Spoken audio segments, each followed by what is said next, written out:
নমস্কার দর্শক, আমি সব্যসাচী এসজিআর সলিউশনে আপনাদের অনেক স্বাগত জানাচ্ছি। আমাদের বাড়িতে কম বেশি বাতাসা প্রায় বাড়িতেই থাকে বা পাওয়া যায়। না পাওয়া গেলেও সমস্ত মুদিখানার দোকানে আপনি বাতাসা কিন্তু পাবেন। এই বাতাসার মাধ্যমে আপনি কত বড় বড় সমস্যা আপনি মোকাবিলা করতে পারবেন, সেই বিষয়ে আমি আপনাদের সামনে আলোচনা করব। দেখুন, আমরা যে সমস্ত রেমেডি নিয়ে আমরা ভাবি, যে আমরা হয়তো মনে করি যে শুধুমাত্র জেমস্টোন বা পাথর পড়লে বা ধারণ করলে আমাদের সব সমস্যা থেকে আমরা মুক্ত হয়ে যাব বা পেয়ে যাব। কিন্তু আপনি যদি একটু কনসেপ্ট একটু যদি লজিক্যাল ওয়েতে যদি ভাবেন, তাহলে বুঝতে পারবেন স্টোন আমরা কিসের জন্য পড়ি। স্টোন আমরা পড়ি আমাদের জন্মকুণ্ডলিতে যেটি শুভ গ্রহ বা প্ল্যানেট, তাকে শক্তিশালী করবার উদ্দেশ্যে আমরা কিন্তু স্টোন ব্যবহার করি বা আমরা আংটি সাধারণত পরে থাকি। কিন্তু রেমেডি করার পদ্ধতিটা কি, রেমেডির যে বেসিক যে আইডিয়া, সেটা কোথা থেকে আসছে? সেটা হচ্ছে রেমেডি সাধারণত তিনভাবে করা হয়। একটা হচ্ছে আপনার জন্মকুণ্ডলিতে যেটি শুভ গ্রহ, সেই শুভ গ্রহকে শক্তিশালী করে তার শুভত্বকে বাড়ানো, অথবা আপনার জন্মকুণ্ডলিতে যেটি অশুভ গ্রহ, সেই অশুভ গ্রহকে আপনার জীবন থেকে দূরে সরানো, আর না হলে কোনো একটি প্ল্যানেটের মাধ্যমে, অর্থাৎ সেই প্ল্যানেটের মধ্যস্থতায় শুভ এবং অশুভ গ্রহের মধ্যে একটা মেলবন্ধন ঘটানো বা একটা যোগসূত্র ঘটানো, যে অশুভ গ্রহকে বলা যে তুমি অশুভত্ব প্রদান করবে না, এবং শুভ গ্রহকে বলা যে তুমি তোমার শুভত্ব প্রদান করো। অর্থাৎ কোনো একটি প্ল্যানেটকে দুটি গ্রহের বা প্ল্যানেটের মধ্যে মধ্যস্থতাকারী হিসাবে তাকে নিয়োগ করা। এই সাধারণত তিনটি বেসিক কনসেপ্টে রেমেডিয়াল যে কাজ সেটি করা হয়। এবার ব্যাপার হচ্ছে, আমরা আমাদের জীবনে যে ভালো ফল পাই বা খারাপ ফল পাই, সেটি তো কারণ তো সেই একটি, যে আমাদের কৃতকর্ম। আমরা যেমন কর্ম করি আমরা সেরকম ফল পাই। আমরা যদি খারাপ কর্ম করি তো আমরা খারাপ ফল পাবো, আমরা ভালো কর্ম করলে ভালো ফল পাবো। তাহলে রেমেডির এখানে কাজ কি? আপনি যখন কোনো রত্ন ধারণ করছেন, সেই রত্নটি কি কাজ করছে সেটা আগে বুঝতে হবে। ধরুন বৃষ্টি পড়ছে, প্রচণ্ড মুষলধারে বৃষ্টি হচ্ছে, আপনি বাইরে বেরোতে পারছেন না। তো বৃষ্টিটা হচ্ছে সে কর্মফল, তো আপনাকে তো বাইরেও বেরাতে হবে। তো রেমেডি হচ্ছে ছাতার মতন, অর্থাৎ আপনি ছাতা ধরলেন, বৃষ্টি পড়ছে, কিন্তু আপনার মনের মধ্যে একটা কনফিডেন্স এলো যে আমি বৃষ্টি পড়লেও কিন্তু আমি ছাতা মাথায় নিয়ে আমি রাস্তায় বেরোতে পারবো বা আমি আমার কাজে বেরোতে পারবো। অর্থাৎ আপনার মধ্যে এই জিনিসটা তৈরি হলো যে বৃষ্টি যতই পড়ুক আমি ছাতা মাথায় নিয়ে বেরোতে পারবো। অর্থাৎ আপনি ছাতা না নিয়ে বেরোলে আপনি পুরো ভিজে যেতেন, সে জায়গায় ছাতা নিয়ে বেরিয়েছেন, আপনার গায়ে বৃষ্টির ছিটাফোঁটা তো পড়বেই, কিন্তু আপনি সম্পূর্ণ ভিজবেন না। অর্থাৎ রেমেডির কাজ হচ্ছে সেই রকম, আপনাকে একটা প্রোটেকশান দিবে, কিন্তু যেটা প্রারব্ধ সেটা ভোগ করতেই হবে, এবং যেটা প্রারব্ধ সেই ঘটনাটি ঘটবেও।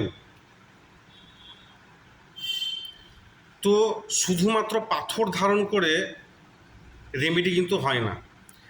আমরা যখন ভালো ফল পাই, সে ভালো ফল পাওয়ার পিছনের কারণটা হচ্ছে আমি কোনো ভালো কর্ম করেছি। আমরা যখন কোনো খারাপ ফল পাচ্ছি, তারও কারণ হচ্ছে আমার পিছনে আমি কোনো খারাপ কর্ম করেছি। তা কর্মের জন্য যেহেতু আমাদের ভালো বা মন্দ ফল নির্ভর করছে, তেমনি এমন কিছু রেমেডি আছে যেগুলো আপনাকে কর্মের মাধ্যমেই কিন্তু আপনাকে করতে হবে। অর্থাৎ আপনি কিছু রেমেডি আছে যেগুলো পারফর্ম করতে হয়, অর্থাৎ কর্মের মাধ্যমে করতে হয়। সেইগুলো করলে আপনার মধ্যে একটা শুভত্ব তৈরি হয়। সেই শুভত্বটা আপনার যে অশুভত্ব আছে, সেই অশুভত্বের প্রভাবকে কমায় বা নাশ করে। যাই হোক, এটি একটি দীর্ঘ আলোচিত বিষয়। তো বাতাসা মাধ্যমে আপনি অনেক কিছু করতে পারেন। ধরুন আপনার বাড়িতে যদি কোনো জেদি বাচ্চা থাকে, পড়াশোনা করছে না বা হাতের বাইরে আছে, তো আপনি 400 গ্রাম বাতাসা নিন। 400 গ্রাম বাতাসা নিয়ে 7 বার অ্যান্টি ক্লকওয়াইজ ঘোরান, দিয়ে সেটিকে হনুমান মন্দিরে অর্পণ করুন। এটা প্রত্যেক মঙ্গলবার করতে থাকুন, ফল হাতে নাতে পেয়ে যাবে। অনেকের থাকে যদি 12th হাউসে মঙ্গল বসে থাকে, সেক্ষেত্রে কিন্তু অনেক প্রবলেম তৈরি হয়। তো সেক্ষেত্রে আপনি 1200 গ্রাম বাতাসা আপনি মন্দিরে দান করুন। এটাও মঙ্গলবার করুন। আপনার মঙ্গলের যে অশুভত্ব সেগুলি কেটে যাবে। অশুভত্ব বলতে আপনি বুঝতে পারবেন, আপনার যদি বারবার অ্যাক্সিডেন্ট হচ্ছে, আপনার মেজাজ গরম হয়ে যাচ্ছে, আপনি অত্যন্ত উত্তেজিত হয়ে যাচ্ছেন, আপনার সঙ্গে প্রায়শই কারুর না কারুর কথা কাটাকাটি হচ্ছে, ঝামেলা হচ্ছে, বা হঠাৎ আপনি বিপদে পড়েছেন, বারবার বিপদে পড়ছেন, এই সমস্ত ঘটনা ঘটলেই বুঝতে হবে এখানে রাহু বা মঙ্গলের একটা ইনভলভমেন্ট আছে। সেক্ষেত্রে জন্মছক দেখে আপনি দেখুন যে আপনার যদি মঙ্গল 12 নম্বরে থাকে, সাধারণত সেক্ষেত্রে যে অশুভ ফল পাওয়া যায়, তার জন্যে 1200 গ্রাম বাতাসা আপনি মন্দিরে দান করুন। যে কোনো মন্দিরে আপনি দান করতে পারেন, আপনি ভালো ফল পাবেন। যদি 4th হাউসে মঙ্গল থাকে, সেখানেও আপনার মাঙ্গলিক দোষ, মানে 4th হাউসে মঙ্গল থাকলে বা 12th হাউসে মঙ্গল থাকলেও কিন্তু মাঙ্গলিক দোষ বলা হয়। সেক্ষেত্রে আপনি 4th হাউসে মঙ্গল যদি থাকে, সেক্ষেত্রে আপনি 400 গ্রাম বাতাসা আপনি জল প্রবাহ করুন। অর্থাৎ কোনো নদীতে আপনি 400 গ্রাম বাতাসা, 400 মানে 400ই, 300 না 500 না, 400 গ্রাম বাতাসা নিয়ে আপনি সেটি কোনো নদীতে জল প্রবাহ করে দিন, আপনি ইমিডিয়েট ফল পাবেন।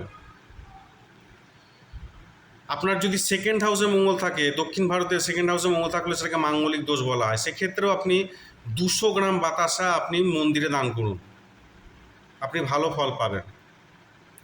অনেক সময় দেখা যায় অনেক উটকো ঝামেলা, কোর্ট কেস, হঠাৎ করে অ্যালিগেশন, বিভিন্ন রকমের ঝামেলার মাধ্যমে পড়ে যেতে হয়।